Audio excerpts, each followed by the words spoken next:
Oh, Canada. The country where its prime minister has just resigned, its economy is in the toilet, its immigration policies welcomed everyone into the country over the last 3 years, and it's having a right-wing uprising.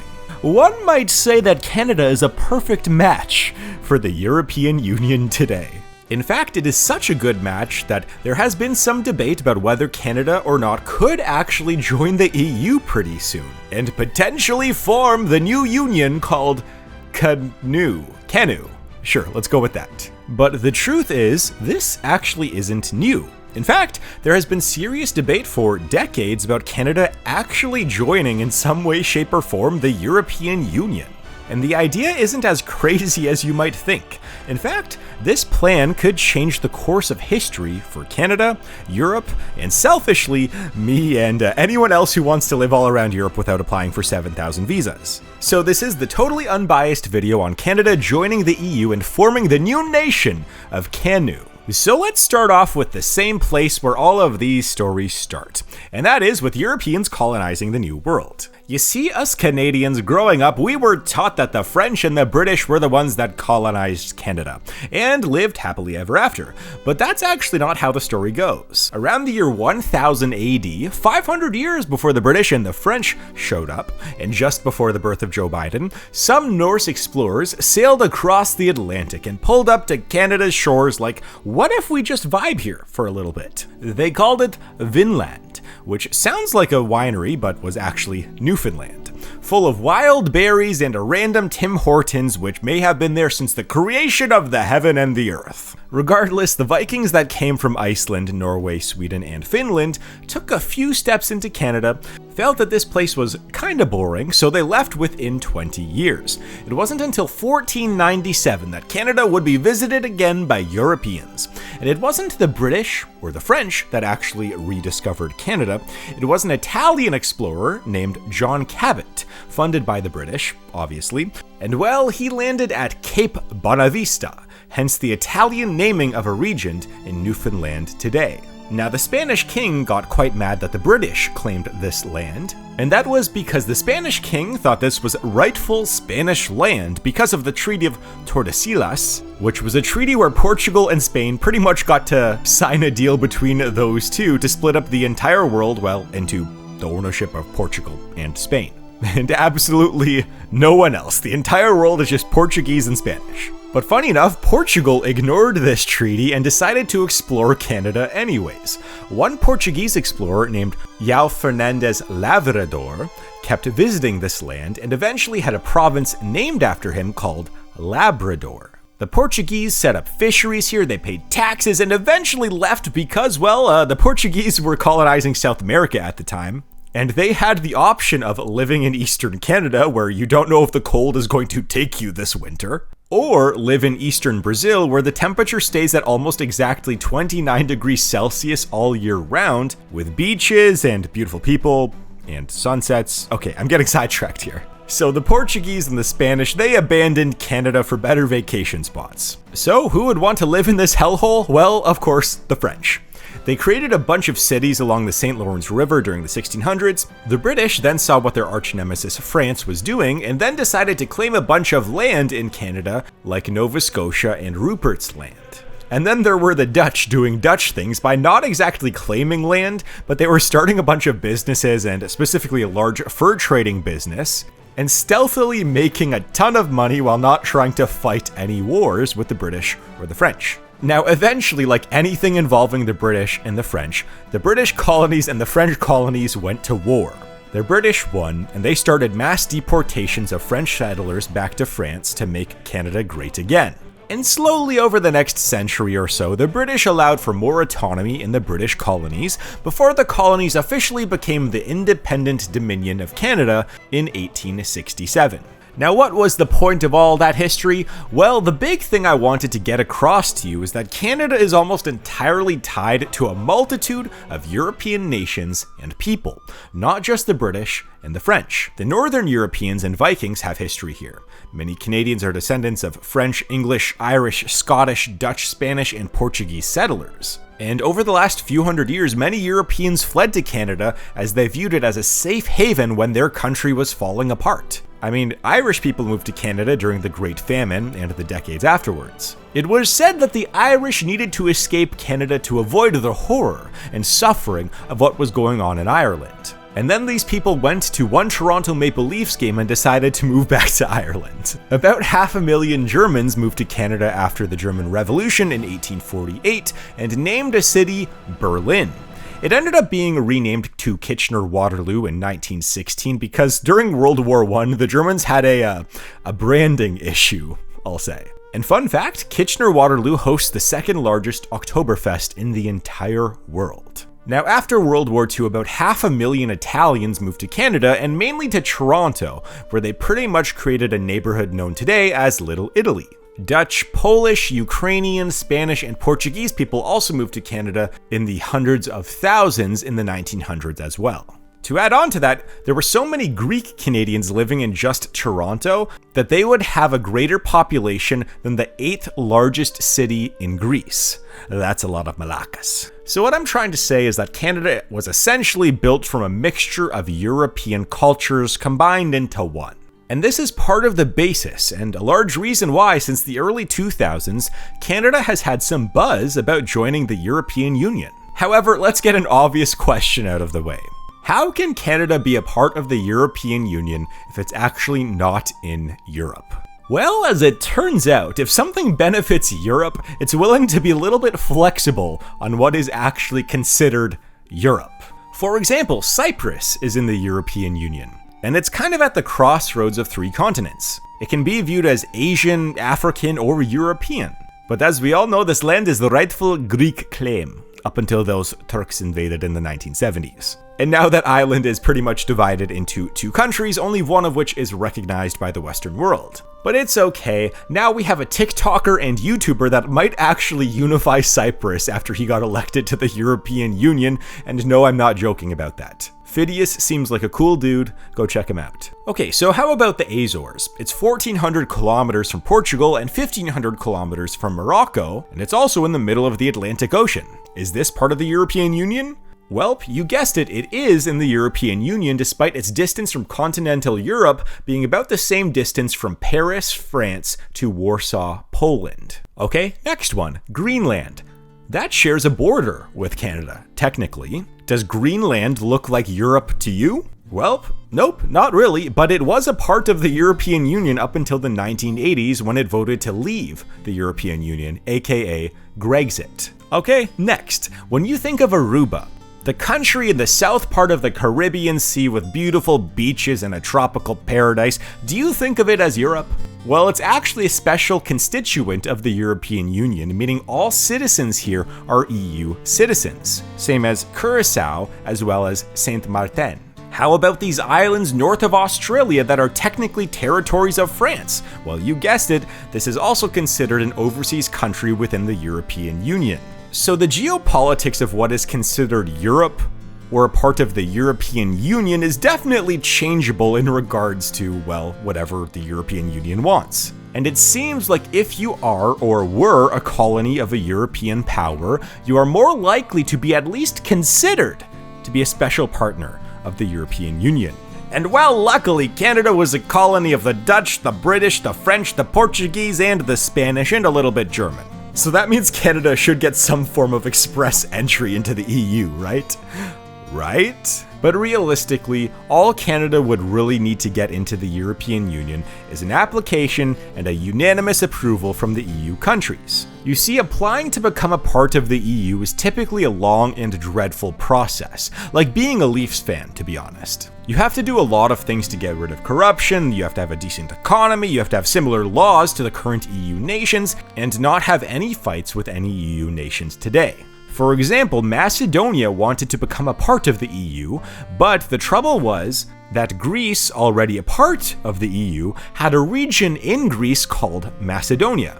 So Greece single-handedly voted no on every Macedonia accession to the EU vote, until Macedonia changed its name to North Macedonia. But Canada by all means would pass most of those tests pretty easily. So realistically, it would come down to why would the EU accept Canada into its union?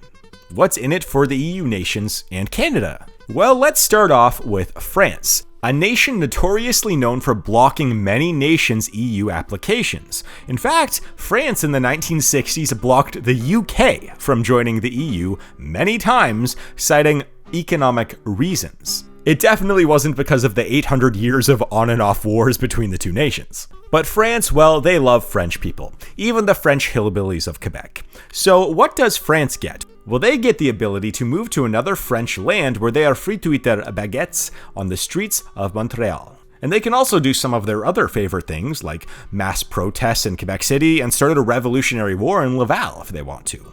Ireland gets to join with Eastern Canada, and seeing those two dialects try to communicate with each other will be like me trying to understand anything that Jeff Bridges says in the movie True Grit. The Netherlands has to vote yes for Canada joining the European Union, as a repayment for Leo Major single-handedly liberating Zwolle in World War II. So they just owe us a vote. However, we have a lot of farmers in Canada with cows, and apparently the Dutch don't really like those right now, so that might cause some trouble. Germany, with their right-wing uprising in the AfD, is likely searching for military allies to expand German claims into rightful German territory. And what better option to include than Canada, the nation with a navy that features a sailboat that was built in 1921. But really, Germany, they like money and they like trade. Canada is a large trading partner with Germany, and Germany likes Canadian dollars for the motherland. The Scandinavian countries are too nice to say no to us, plus they probably would like snowy forests, and we have 10 million square kilometers of that in Canada. But they also like this thing called being happy, and the Canadian citizens don't have a lot of that right now, so that might be a big detractor for us joining the European Union. Portugal and Spain, they get the chance to reunite with their lost colonies in Labrador and Newfoundland, so that's a win. Greece and Italy, well, they're my people, so let me talk to them. And then we have Central and Eastern Europe, and to be honest, the only nation I see vetoing Canada straight off the bat is Poland. Simply because Canada and Poland have had the exact opposite immigration strategies for the last 5 years. Poland is notorious for not accepting any illegal immigration and accepted only about 2,000 refugees and asylum seekers in the last year. Meanwhile, Canada didn't even check who was coming into their country at all over the last few years. They had a population explosion and accepted about 60,000 refugees just in the last 9 months alone. Poland is 99% ethnically Polish people. Meanwhile, Canada has most of its major cities being majority composed of people not even born in Canada. Regardless, I think that if Canada were to actually submit an EU application, there's an actual chance that it could pass in the next few years. And to add on another reason why Canada could easily join the EU and become CANEU is because Canada already has a nearly fully free trade agreement with the European Union. In 2017, Canada and the EU signed a free trade deal called CETA, removing up to 98% of pre-existing tariffs between the two regions. And most of this is in full effect today, minus a few hiccups. One issue that is preventing this deal from being fully ratified is that here in Canada, we like to give corporations power to sue the government at any time, but not vice versa. In the EU, well, they don't appreciate that, so a few countries rejected this just on the grounds of this aspect called ISDS. But a real massive issue here is actually food. You see, growing up in Canada, I didn't know about our food regulations. I just thought food was food. But then I went to Greece, and things just tasted so much better there. And I wasn't quite sure why, so then I looked up Canada's food regulations, and oh boy, our food regulations compared to the EU are kind of hilarious. I may do a whole video on this eventually, but to summarize, we have a lot of fake food in Canada, especially our oils, where up to 33% of the oils on our grocery shelves would not pass regulatory checks in Canada, but we don't really care. We also, in Canada, still feed our cattle hormonal growth promoters to maximize their beefiness. Meanwhile, these hormones are banned in the European Union. And I don't know about you, but some of our cows in Canada may not pass a natty or not test from some of the best steroid testers like Greg Doucette or Filion. Canada also has some of the most lax label requirements in the world on their food. GMOs are highly regulated in the European Union. Meanwhile, in Canada, they are essentially all Canadian food. However, a random tangent, GMO foods aren't actually bad for your health. That's a myth. I mean, all food is technically genetically modified. I mean, humans 10,000 years ago turned wild wheat into a higher yield, domesticated wheat, essentially making it a GMO. The real problem with GMOs are their business practices, allowing monopolies for large corporations, something that Canada loves in our oligarchic society. Another issue with GMOs that is actually real is that GMO crops seem to be more susceptible to superweeds and disease compared to non-GMO crops. But anyways, the countries that seem to have a problem with Canadian food laws are the ones that arguably have the best food. Greece, Italy, Cyprus, and a few others haven't ratified CETA because of, well, the food regulations and the ISDS, as mentioned earlier.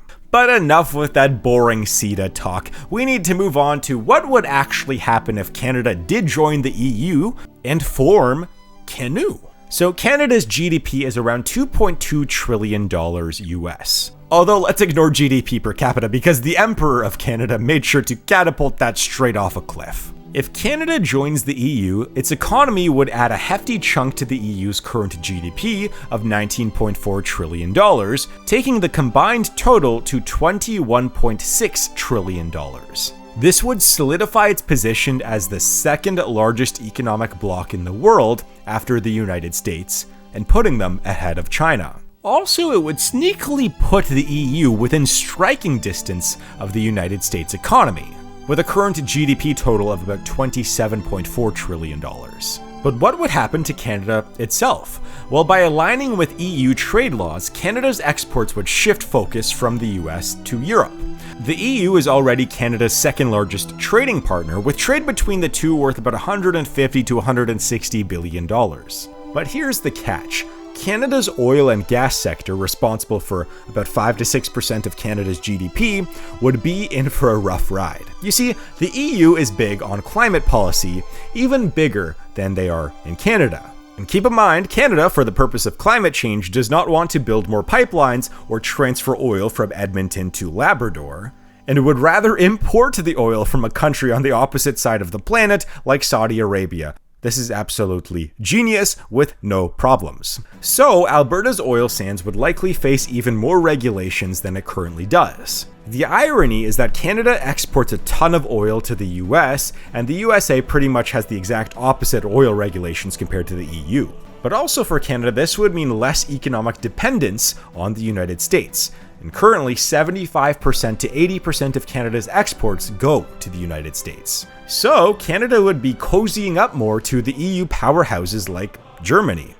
And as we know, cozying up to the Germans has never gone wrong before, am I right, Neville Chamberlain? However, from what I hear, Germany and France are kind of unstable countries at this current second, which also got me thinking about the small chance that Canada could eventually become the powerhouse of the European Union one day. That is, if it can navigate the 33,000 European Union economic regulations that are put in place. Also for Canadians in regards to travel and moving, this is like upgrading from economy class on Air Canada to first class. Joining the EU and the first class freedom of movement, well, it gets you some more legroom, and it gets you some food that is secretly a little bit more fresh in first class, even though the stewardess definitely says that it isn't.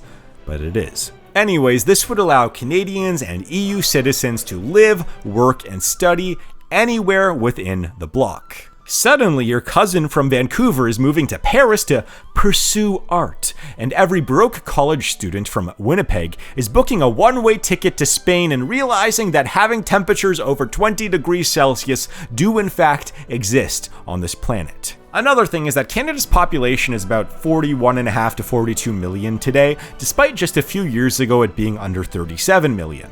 Meanwhile, the EU's population right now is at about 450 million. So on the flip side, Europeans could flood into Canada. Imagine Toronto's already wild housing market welcoming a wave of new EU citizens. Vancouver would become even more unaffordable, and suddenly you're competing with a French architect named Jean-Claude for a downtown Montreal apartment that costs about the same as a small luxury yacht. And you can bet your bottom dollar that Canada will not be building enough houses to support any influx of new EU citizens. As I always say, Canada would rather have the country literally burned to the ground than have housing prices drop 2%. Now, adding Canada would also boost the EU's geopolitical clout. First, let's talk about landmass. The EU has a total land area of 4.2 million kilometers squared. Meanwhile, Canada has about 9.98 million kilometers squared. And within these lands, Canada has natural resources that it refuses to extract because of climate change. It has the third largest oil reserves in the world, 20% of the world's fresh water, 10% of the world's lumber. It's the second largest uranium producer, the largest potash producer, and much more. It would make the EU an even bigger player in energy, agriculture, and climate talks. Plus, the Arctic, well, that's Canada's backyard, and the EU would suddenly have a major Arctic stake, which would likely result in, well, nothing, because you guessed it, the EU's climate change policy. But with Canada in the mix, the EU could start flexing against the United States and China on a whole new level. Or could they? Canada's military is, let's call it functional by Canada's definition. With 68,000 active personnel, it's not exactly scaring Russia or China, but it plays nice with NATO. But to put in perspective how far Canada's military has fallen, Greece, a country with a population 1/4 the size of Canada, currently has twice the active military personnel as Canada. Now, we do know that Greece has 1 year of required military duty, as well as a national Spartan spirit to defend themselves against the Persians. I mean, the Turks, at all costs. But still, that's quite a disparity in military size between just those two countries. And to be honest, Canada is already a part of NATO and is already trying to become a part of PESCO. No, that's not an Italian sauce. PESCO is an agreement within Europe which is trying to unite all the European armies into one unified research, investment, military thing for all of Europe. Now, the downside, Canada would have to spend more money on their military. It currently spends about 1.2% of its GDP on defense, which is far below NATO's 2% target. The EU might pressure Canada to step up, meaning more money must be spent on fighter jets, submarines, and armed polar bears. And the irony is that Canada can make and manufacture its own military arms. They have the ability to do this. But Canada has been selling billions of dollars of new military equipment to Saudi Arabia every single year. Yet it's still using fighter jets and naval ships from the 1980s or earlier. But all in all, Canada and the EU forming a union called CANEU would force Canadians to confront some tough questions. Do Canadians adopt the euro, or should Canada force the EU to start accepting loonies and toonies? Would Canadians still watch the NHL religiously, or would the EU insist that they care about soccer? And would Canadians be forced to start calling soccer football? But then what happens to football? Does this not bother anybody else? And most importantly, would Tim Hortons be allowed to finally expand across Europe? I mean, it's weird that Tim Hortons has 200 locations in the Middle East, and yet only about 30 in all of Europe. Now, Canada joining the EU would be a game changer. For the EU, it means more land, more resources, and more geopolitical muscle. For Canada, it means becoming more European, like stricter regulations, more expensive cheese, and probably an internationalism that will want to cause a large-scale war once every 50 years. But would Canada joining the EU and forming CANEU work? Maybe. Will it happen? Probably not. Would it be hilarious? Absolutely. Anyways, cheers for now. Thanks for watching.